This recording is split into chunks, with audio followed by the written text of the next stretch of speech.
We have a show to do today. The whole new acronym thing drives me effing bananas. Can we call him by his name? Felger and Mazz on 98.5 The Sports Hub.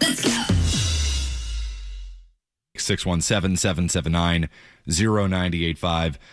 Paul, a lot to get to. We haven't gotten into the Patriots. Maybe just a quick Patriots, appetizer for a little bit later on. Is there anything at all before we get back to the calls that I should pay attention to in OTAs this week? Yeah, I think these kinds of off-season workouts are hard to necessarily draw a lot of conclusions. But, the one thing, and you and I talked about this a little bit before the show, you have a first-round draft pick in Caleb Lomu, who is a left tackle by trade.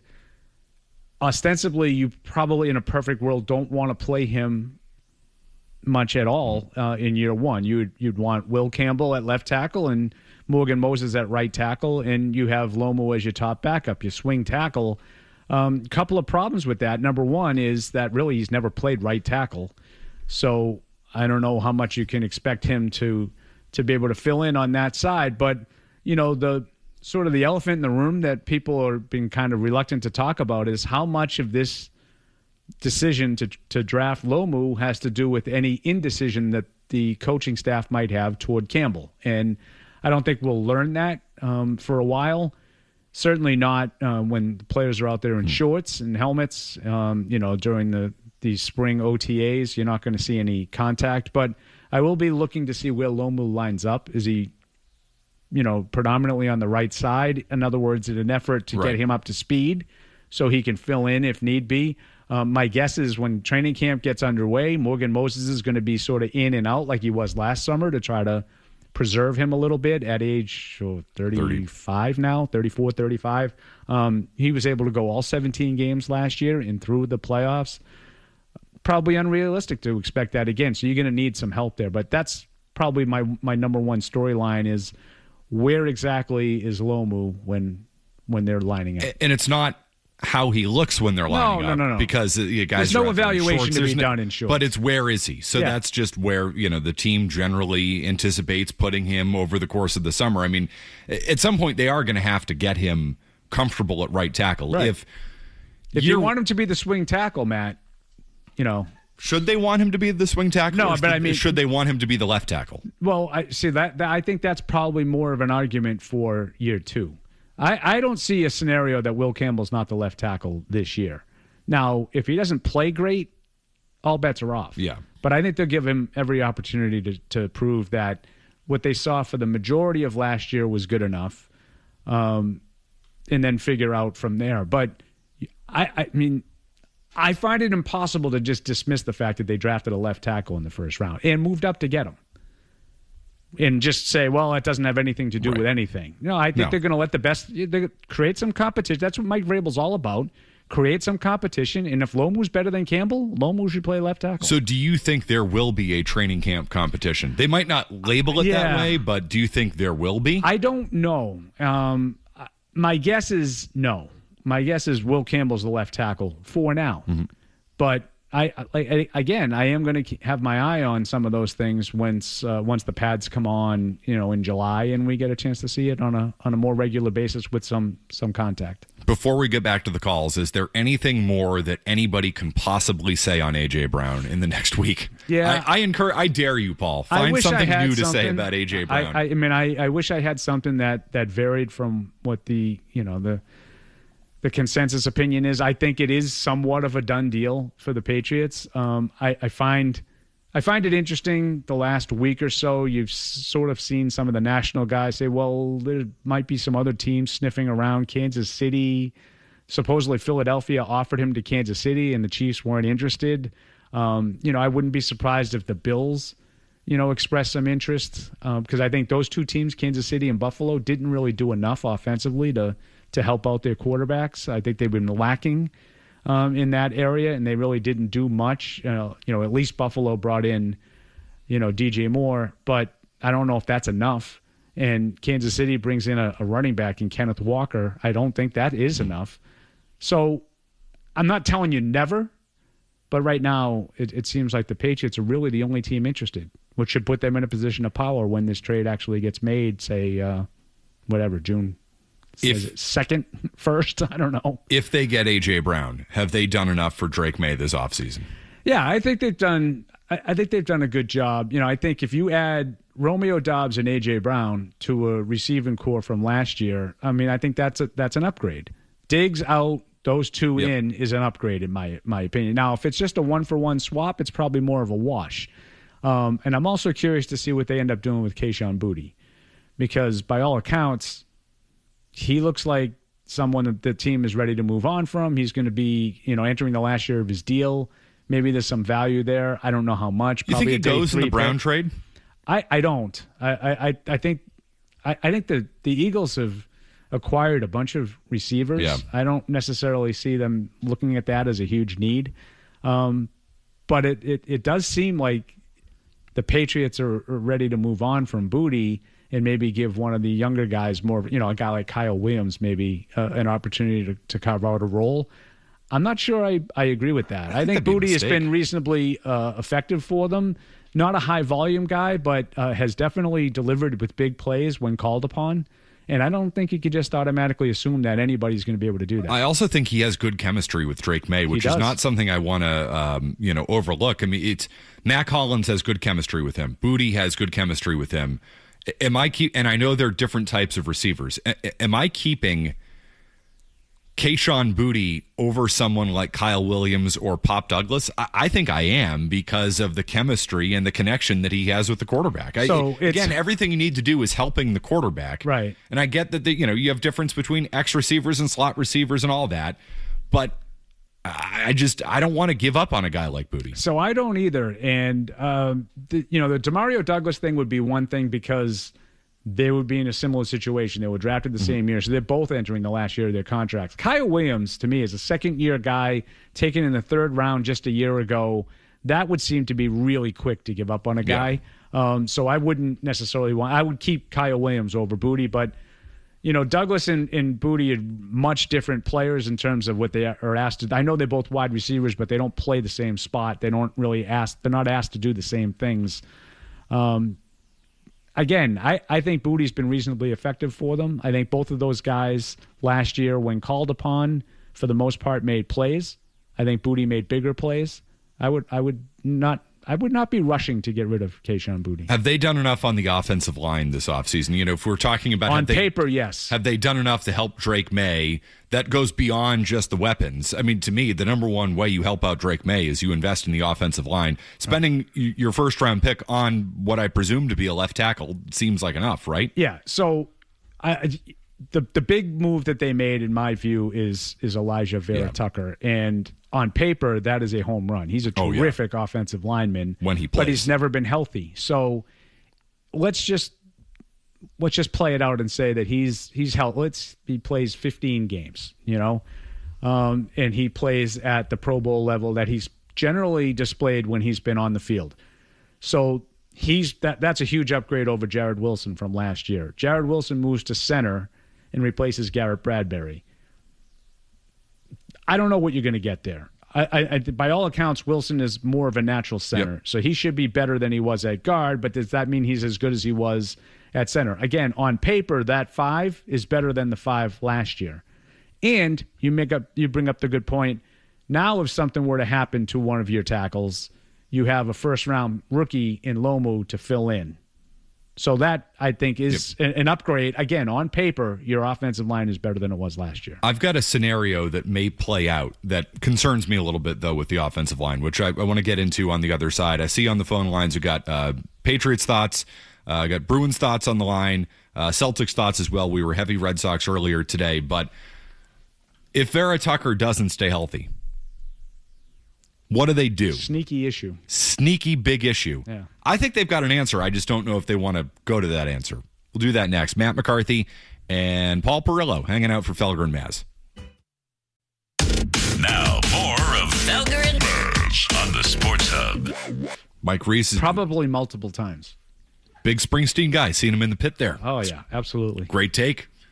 It's Mike's thing. It's his happy place. Now, Mike's always happy, so that's that is true. It's all relative. Everywhere is his happy place. He's arguably the nicest person I know, Mike Reese. Tremendous human being. Are you kidding me? Yeah. borderline creepy how great he is. Like serial killer, like his body's in the backyard. That's how nice the man is. Nobody can possibly be this nice. So you're right up there on the nice guy list. I used to say that. A lot of people would argue about that. But I used to say that about Mike all the time. Like when I first got to know him, because, give you a little trivia question. A little trivia here, Matt. When I originally left the Herald and went to Patriots Football Weekly at the time, I replaced Mike Reese. Really? Yeah. Mike's job was my job, and he left to go to at the time, the Metro West Daily News, and the rest is history, as they say. He went to the Herald and the Globe, and Reese's Pieces.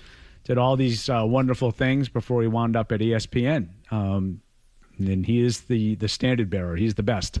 But yeah, I replaced him when he left the Patriots. So who would replace Elijah Vera Tucker if he got hurt? Not Mike Reese. He'd struggle. I think, with all due respect to Mike Reese, I don't think he'd hold up at guard. You're saying he doesn't have the ferociousness to, nor the girth. Yeah, the bulk. Size. Yeah. Lacks size, strength. Maybe. So you're calling him soft. It's an interesting question, and I think you have a really good take on this. So I'm going to leave you to explain it. My guess would be Ben Brown would fill in at probably at guard, because I don't think they would want to move two guys with Wilson and Brown. Brown filled in for Wilson at times last year at left guard, and I thought handled himself pretty well. So that would be my Brown guess. was better than Wilson, to be totally honest. I thought he was too. That move should have been made in the playoffs, definitely in the Super Bowl. We focus so much on Will Campbell and his Super Bowl. I thought Wilson was terrible in that game as well. Yeah, the group as a whole struggled. But yeah, those guys on the left side really struggled. So if Vera Tucker gets hurt, and we have to allow for that possibility with anybody, especially him, somebody who's really struggled to stay on the field. To me, your best five, and this is dependent on what you see in training camp. Maybe the Lomu's a bust. I don't know. I mean, we have nothing to base it on. But in that scenario, I think your best five is Lomu at left tackle and Will Campbell at left guard. I do wonder, though, if they would not be willing to do that. And I don't like that for many reasons, but the number one reason is you need to protect Drake May. One of the many reasons May was not good in the playoffs, and he was not, is because he got the crap beaten out of him. He certainly did. And that's one of the reasons he got worse and worse and worse as the playoffs went on. And that's why he was seeing ghosts in the Super Bowl. It wasn't all the hits he took in the Super Bowl. It was the perceived hits in his head that often made it even worse for him in that game. So if you're not doing everything in your power to put your best five on the offensive line, that is a detriment to the young quarterback and it is a detriment to the franchise. The only problem is you have to play the politics of Will Campbell kicking into left guard. So, and you shared this with me in the break, and I like your line of thought, and I would take it a step further, because I do think that it's important for Mike Vrabel right now to continue to express the confidence that he has, both publicly and privately, in Will Campbell at left tackle, and I expect that to be the case. If your scenario unfolds, I think there's an easy out, though, and that would be, okay, Vera Tucker was the guy we were really relying on, and he's out. So what do we do? Well, there are worse decisions to be made than saying, we're going to go with our best five guys. Lomu has really played well for us. Let's say this happens in the middle of the season. Lomu, is really progressing. He's ready for playing time. We haven't needed him at tackle because, thankfully, Campbell and Moses have not only played well, but they've stayed healthy. So now, who's better suited to play guard? If that's Lomu, then put him in. Right. But it's probably not. But if it's Campbell, you slide him in and you say, this is nothing to do with Campbell. This is more to do with Lomu is the next best guy, and sliding Campbell inside and moving Lomu to left tackle gives us our opportunity to have our best five offensive linemen on the field. I don't know that would be the case. This is completely hypothetical. My guess, you asked me the question, my answer is Ben Brown would play left guard, but I like your theory for a lot of different reasons. Well, so it can go one of two ways. You're suggesting that essentially if listen, they have to have some doubts about Will Campbell at left tackle. Otherwise, they wouldn't have taken a left tackle in the first round. They would not have traded up for a left tackle in the first round. So That exists. I mean, this is not it's a position of luxury, and you take a swing tackle and, best player available. No. They needed a tackle. I mean, we can say that Morgan Moses' age, dictated that they needed to take a tackle. They didn't need to take it in the first round. No, and they also took a guy, to your point, who's never played right tackle. Right. So to me is the bigger point of this, because I understand that there were 7 first-round caliber tackles available, and they got the 7th. Now, in their minds, they felt like they got, I want to say the 3rd or the 4th. But whatever, there were the boards had 7 guys going, and that was the last one available. So if you didn't take it in the first round, you weren't going to have a suitable backup tackle because there was a huge drop off between Lomu and the next tackle. So I understand why they did it, and I have no problems with doing it. I think you want to make sure that you're not in a situation that you were last year where you were sort of lacking in depth. Vidarian Lowe did a good job when he filled in for Campbell, I thought, but he's gone. So now you really don't even have Vidarian Lowe, who a lot of people probably would argue wasn't a suitable backup tackle last year, even though, like I said, I thought he played reasonably well in place of Campbell when he had to play those 4 games at the end of the year. I do just wonder, though, if they're willing to admit by moving Campbell into guard, and this happens in sports, right? Now the Red Sox have finally moved Marcelo Meyer to shortstop. That's tacitly admitting defeat on Trevor Story. They've used the injury as a bit of a guise. My guess is Meyer does not go back to second base if Story returns healthy. I would agree. That probably happens in this scenario, too, that we're talking about hypothetically. If Campbell kicks into guard, does he then go back out? If Lomu, Lomu would have to earn the job, but if Lomu plays well, Campbell probably stays in there. Are they yet willing to admit defeat on Will Campbell? And should they be willing to admit defeat on Will Campbell? I mean, I don't know if we specifically have that answer. My sense is he's a guard. That would be my guess. I think there's a reason why you took Lomu, because they probably in the back of their minds think there's a decent enough chance that he's a guard too. So this is a scenario I can very much see playing out this year, and I'm fascinated as to how they'll approach it. So I do think that if you're going to look at it from a glass half full standpoint, from the Patriots' perspective, it's that you have some options. If they do get injuries, I don't think it's going to be sort of as catastrophic as it seemed last year. Agreed. I think Brown's a good player. And they were fortunate that they stayed reasonably healthy. They missed a couple of games for Campbell. They missed a couple of games for Wilson. I think Bradbury, Owenu, and Moses pretty much went wire to wire, right? Yep. I think all 3 of those guys played 17 games.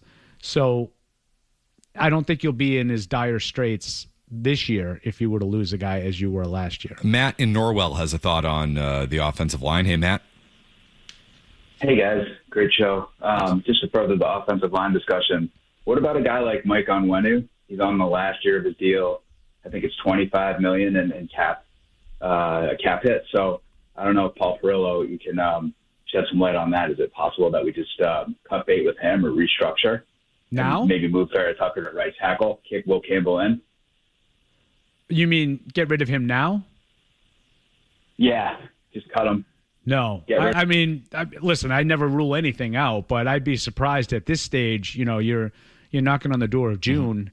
I don't think. I'd be surprised if they re-signed. If they extended him again, Owenu. But I think he had a pretty solid year for them last year, and I think he offers them the best opportunity at right guard. I would play it out and then reassess if he plays really, really well, and you feel like he still has more good football left, and you can make a deal with him, fine. I'd be surprised if they extended him again, but I don't expect him to get cut now. Yeah, no. I hate the idea of cutting Owenu because of the money. I don't think he's performed up to his contract, but I'm not getting rid of my starting right guard before the season because do you want to save 20? I'm not in the business of saving any owner money. That's not what I'm out here to do. I get it's probably a different conversation for them where they might say, Lomu looks pretty good, and we got to pay Owenu $25 million. So you know what? How about Campbell into guard, and we hope Farrah Tucker stays healthy. No, I am not doing that in front of a third-year quarterback who has taken an absolute beating in the first 2 years. I am spending every dime I have on that offensive line to ensure that you are going to make it through the season with the best available guys. Yeah, and cap space isn't an issue. They have plenty of it. So it's not like that it's a move that they need to do so they can, restructure other things. And the other part of that is just what I just talked about, feeling good about some of the layers that they've built in for depth.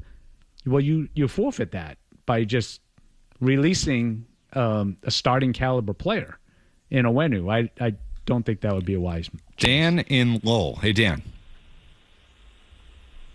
Hey, how you doing, guys? Matt, love when you're on. I appreciate you, man. Thanks. I appreciate you too, Dan. Do you appreciate Paul Perillo? So much, I don't know. That seemed like a veiled shot at Paul. Always sunny. Yeah, don't overlook the holiday fill-ins. I know, right? Quick question: as far as Will Campbell goes, do we know anything physically about him? As far as is he put on strength? Is he built up any sort of, is his knees all good? Do we know anything about him? Well, as far as we know, his knee is all good. But no, I haven't really seen him in person. We'll get a chance to see them. I think Wednesday is the day we have access to the OTA. What's today? 25th? Monday. But the 25th. Yeah, 27th is the day. So, Wednesday is the day we'll get a chance to look at him. And sometimes, Dan, you can see some of those things. You're like, looks like you maybe redistributed the weight or put on some added muscle. But I haven't seen Will Campbell since the day after we got back from the Super Bowl. Let me know when you end up in the examination room. That's not going to happen. Dr. Perillo. Yeah. Well, it says here that your body mass has increased by 3%. Just eyeballing it. No, I'm not one of those guys. Usually, that's one of the things that goes around the know-it-all tent, as we call it. Yeah. When we're watching training camp practice, someone's like, "He looks bigger to me. Do you think he looks bigger?" And like, I don't know. And I usually look at like Andy Hart, and I'm like, "Yeah, I have no idea. I don't know." Who's to say? I see on the phone lines we'll get to 617-779-0985. One open line. Grab it. Matt McCarthy and Paul Perillo in for Felger and Mazz on Memorial Day. Boston's best sports talk.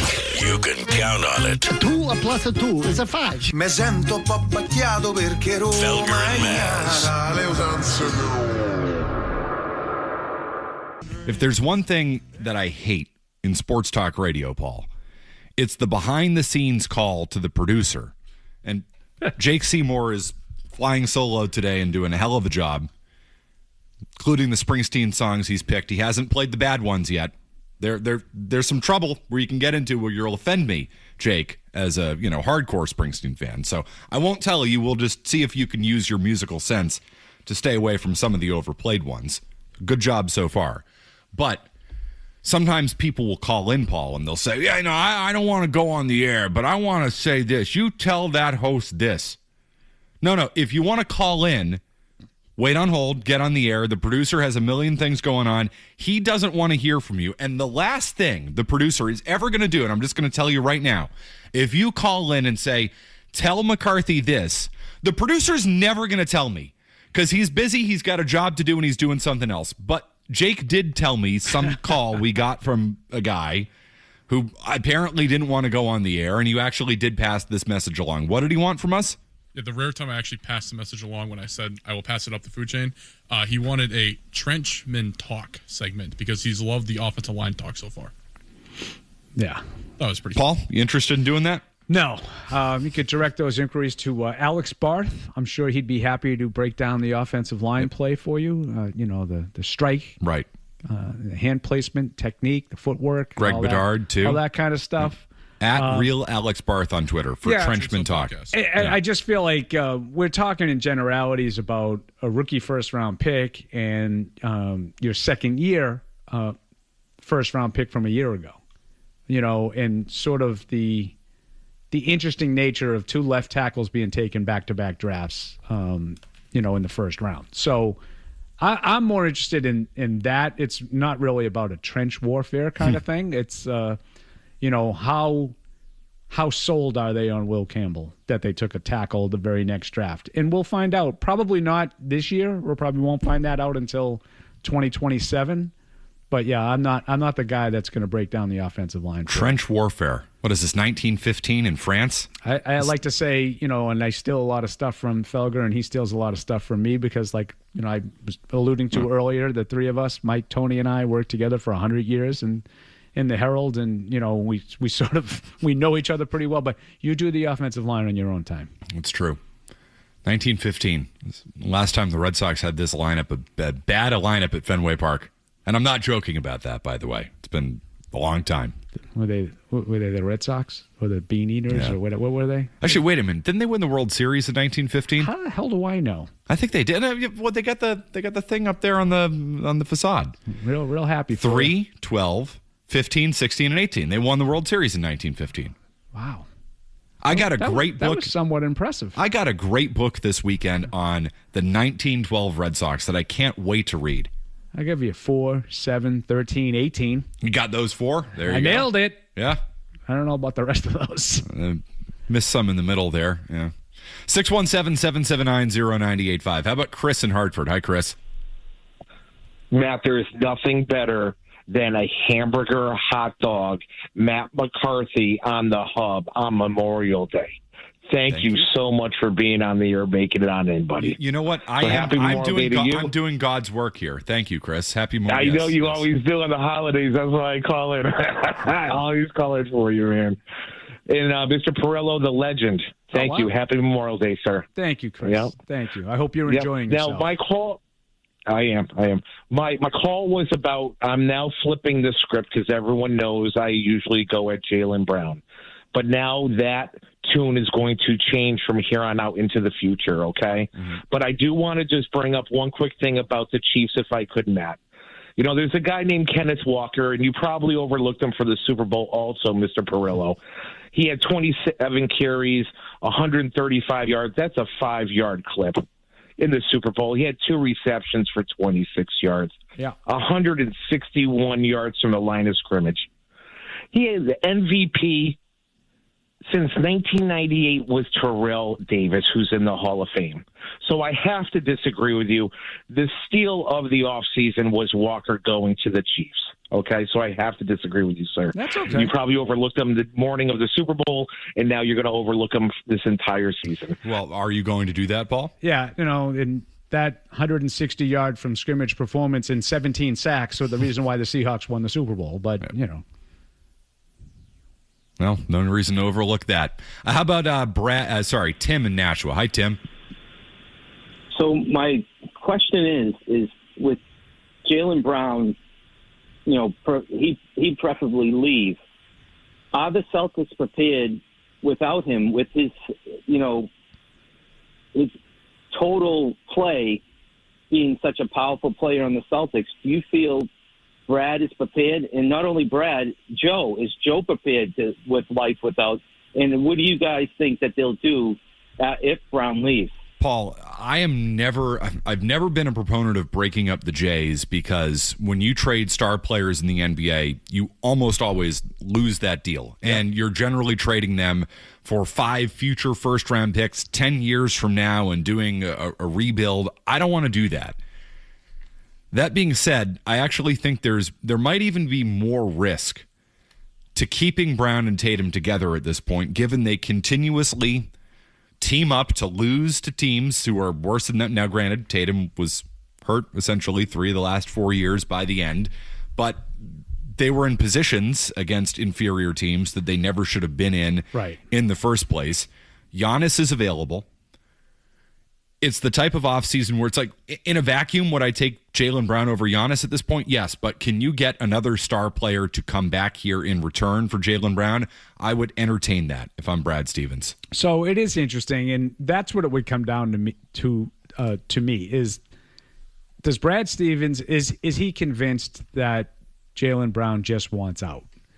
And that would change the dynamic a little bit to me, because you had made a comment a second ago that there's risk involved in keeping Brown and Tatum together. And I would agree. There's neither side of this equation has no risk. But I would say the floor is a lot higher keeping those two together. Sure. You sort of know you're going to be a really good regular season team and go into the playoffs favored in the East to win virtually any series you play if you keep those two guys together. If you move Brown and bring in Giannis as an example, and I think Giannis is terrific. If you want to ask me player for player, I'll say Giannis is better. Now, I just worry about Giannis of today. Right, age. It's a huge factor. Now, there's not a huge difference in the age. It's only like a year and a half difference in the age, but the injury factor is definitely significant. Right, no doubt. We just last segment, we talked about Brown and Tatum. They play. Brown played 71 games this year. Giannis has missed a lot of games over the last couple of years. And now you're hearing reports out of Milwaukee that he wasn't overly interested in playing. Miles Turner, very critical of sort of the Giannis rules, for lack of a better phrase. So I think there is significant risk in trading Brown for Giannis beyond basketball, off the court. Does it work? Do he and Tatum mesh? I know a lot of people have said they get along. They have the same shooting coach or something, I think Bill Simmons alluded to. Cool. So they have a relationship, but there is no guarantee there. I think there is a bigger risk to make that trade than there would be to keep them together. I agree, but it's that gap is closed. Oh, yeah. To a point where I would now consider it. And again, it changes if Brown is illustrated to Brad Stevens he wants out. We don't know that. I think Brown and Tatum has worked to a certain extent. They've won a championship. Yep. So it has worked. I'm not saying it hasn't worked. I just wonder if it can work moving forward because those two things are different. Has Brown and Tatum worked? Yes, of course it has. They are champions. Is it going to work again to the point where they're champions again? Yeah. I am not convinced about that. I think Jaylen Brown is more interested in himself at this point. I do think, their two wings is not ideal. Has it, again, worked in the past? It has. I think at this point, you have to wonder what the cost of keeping them is together instead of the cost of breaking them up. Yeah, and you play this whole thing out, right? And, Jaylen Brown has many times over the years talked to us about how much he has had to sacrifice, right? Mm-hmm. He's been open and so... Very open. To your point, he's felt like he's sacrificed a lot. Well, now we just went through a whole year where, for the first time, he didn't have to sacrifice anything because Tatum wasn't there. And he told you not only that he liked it, Matt, that this was the most enjoyable year of basketball he's ever had. Is he going to be willing to go back and sacrifice? So again, these are things that Brad Stevens is talking to Jaylen Brown about. So we can speculate whether or not this is the right thing to do. I think Brad comes at it with a different level of information here. If Jaylen Brown wants out, and I'm not saying if he wants out, you have to accommodate him, but that changes the dynamic a little bit to me. If you feel like it's not the same risk keeping them together today than it would have been last year because Brown's in a different place mentally, then maybe you think differently about it. Jake? One thing I want to just kind of add on to this, and I'm curious about, I'm waiting for the Kevin Garnett live stream that we were all promised about. Jaylen Brown had this whole promo, we're going to have Kevin Garnett on the live stream, and then it got pushed back an hour, then hours, and then Kevin Garnett never came on. And then it comes out that Brown wants to work with Kevin Garnett. So if you want to put a green teamer spin onto this, and as a Celtics fan, if you want to say this, what if Kevin Garnett can get to Jaylen Brown and say, hey, I was the number one option, and he was a very good number one option on one of those bottom-tier NBA teams, and it didn't work out so good for me. So be thankful where you are. You're playing for this organization, and maybe that can change the tune or the narrative a little bit. But certainly there's a bad spot with how Jaylen Brown has talked about himself in this offseason. I have a hard time imagining somebody's going to reach Jaylen Brown at this point on this particular issue because this has been an issue for him for years and years and years. There's the whole Tracy McGrady saying, hey, the grass is not always greener. That's somebody in his camp. That was said last year. Now we're still doing it all over again. So what we're expecting Kevin Garnett to be the white knight and come in and sit down with Jaylen Brown on his stream and tell him, listen, man, you're going to go off to, wherever the hell you're going to go off to and, be the number one guy.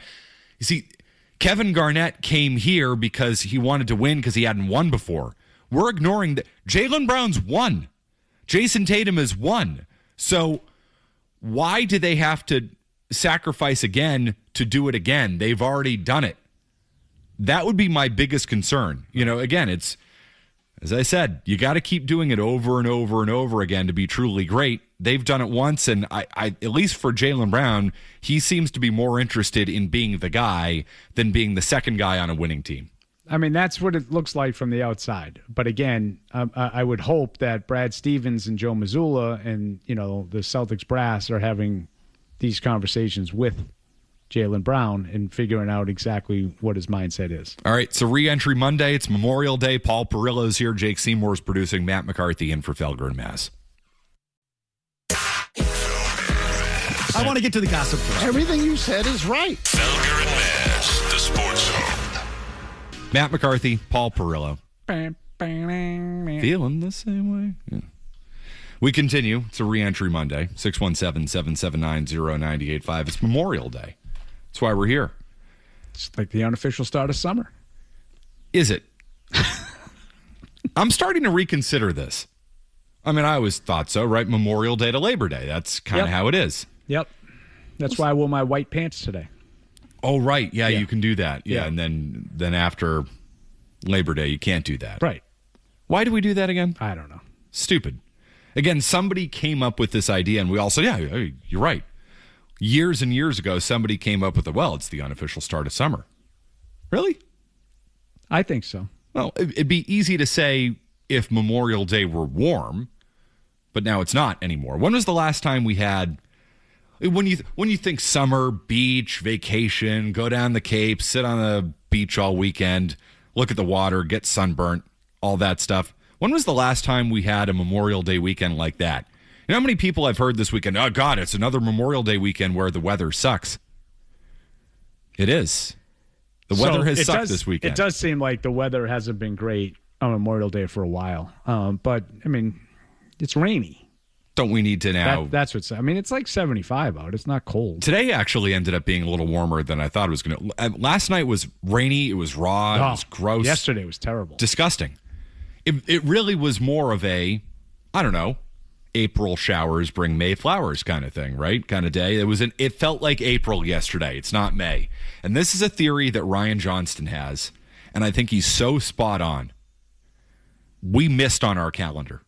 The guys 2,000 years ago had a slight miscalculation in the calendar, and as a result, he bases this off of a trip he's done every year to, I think, Smith Mountain Lake in Virginia.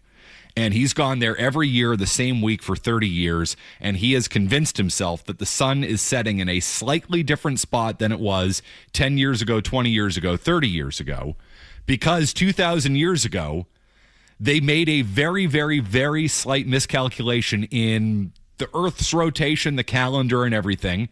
And as a result, the seasons are just trending a little bit later. When we were growing up, wasn't December winter? Oh, yeah. I feel like December is a little bit more fall-like at this point. Winter is January, February, March. Like, March used to be spring-ish. March is still 100% winter nowadays. In like a lion, out like a lamb. Sure. That's March. I feel like that's extended. Let's get all the cliches out. It's now extended into April. April is very much March, smarchy. May is a little bit April-ish at this point. This was April this weekend. It wasn't May. We're a few weeks off. See, I feel like... That's my argument. We're a few weeks off. RJ's right on this. There could be something to that. I feel like we're just, in terms of the seasons, we miss... I think we miss spring and fall. I think it's like it's summer and it's winter, and there's not a whole lot in between. But summer's not arriving as early as it once did. And winter's arriving later than it once did. This is. We should be good this year. 2 of the last 3 years, I've had my kids have graduated high school, right? Mm-hmm. So I had, big graduation parties planned for both of them, at the house. Yeah, in June. Yeah. So you're getting beautiful May weather in June. No, I got more like for the older one 3 years ago. It was more like beautiful like January weather. It was ridiculous. Yep. So you guys, thank you. You're welcome. I will ensure you now a solid month of June in terms of weather because I have nothing planned. in terms of any parties or anything, because my kids are done with high school now and they're in college. So there you go. So you don't have to worry about having a nice day when I'm hosting something, because I'm not hosting anything. Well, again, you don't have to worry if you would just get on board with the fact that actually summer is starting about 3 weeks later now. So it's not. There could be something to it. It's not Memorial Day anymore, man. It's about the middle of June to Columbus Day. And I'm telling you, you get it on the back end, too. September is summer. September is a nicer... September. So I will say that. September is a nicer month of weather than I think it probably was when I was young. I think we got to start changing the school schedules, too. I think we send kids back. So instead, they've gone the opposite way. They start earlier. Yeah. Like I never started school before Labor Day when I was growing up. A lot of towns does. do that. This big south of town, a lot of places do. Yeah, a lot on the Cape. Everybody does. Everybody starts before Labor Day now. Good. It makes more sense. Well, you get 3. You go 3, 4, 5, and it helps you. With on all the back end, the snow days on the back end. Yeah, exactly. We got we also didn't get. Now a flake goes down and they get the day off. Yeah. Now I understand there's more. You walked uphill both ways. There's more liability now. I get it. Like you can't if something happens. In the 70s, that's a bad tragedy. But what are they going to do? The town didn't get sued because something happened, which is what happens now when you have these kids go to school. And I did, I did benefit from the blizzard of 78 and missed about 3 straight weeks of school. Here we go. Blizzard of 78 No, stories. so I don't want to make it sound like I didn't get any days off of school. Sure. That 1 year we went to school forever. You have now officially done the prototypical, stereotypical old man New England thing. Upways both ill to school back in except the blizzard of 78. What's your craziest blizzard of 78 story? I don't really have one, other than, like I said, I think we had 3 straight weeks of school off. And one of them was February vacation. So now, Jake, you're going to get bombarded with blizzard of 78 stories. Yeah, my car's still on 128. Yeah, get crazier with each passing year. The last 2 times you and I worked together, the blizzard of 78 has come up. We did the snowstorm in February. Look, everyone, an old man's telling a story. 90 seconds. You disrespected me a little bit. Just saying. You're disrespectful. 90 seconds, no commercials. Speaking of suing, can I sue the Red Sox for emotional distress? Get into them on the other side. I'm going to sue. Quick update. We'll continue. No commercials.